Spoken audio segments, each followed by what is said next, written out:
ఈ video last దాకా చూడండి, సబ్స్క్రైబ్ చేయండి. దొండకాయ పొట్టు పెసరపప్పు ఎలా వండాలనో వీడియో చూపెడతా. ముందుగానే అన్నీ శుభ్రం చేసుకొని రెడీ పెట్టుకున్నాం.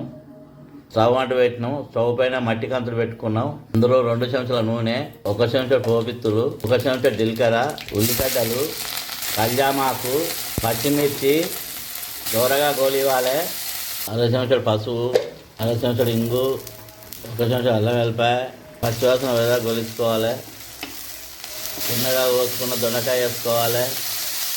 కడుక్కొని పక్క పెట్టుకున్న పొట్టు పెసరపప్పు ఇందులో వేసుకోవాలి. 2 చెంచాల కారపొడి వేసుకోవాలి. తగినంత ఉప్పు వేసుకోవాలి. మొత్తం ఒకసారి కలుపుకోవాలి.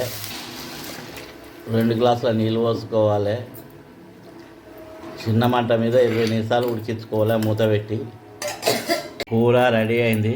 1/2 చెంచా మసాలా వేసుకోవాలి. ఇలా కలుపుకోవాలి. స్టవ్ ఆఫ్ చేయాలి, దించుకోవాలి. దొండకాయ పెసరపప్పు పొట్టుతో అండిన కూర రెడీ అయింది.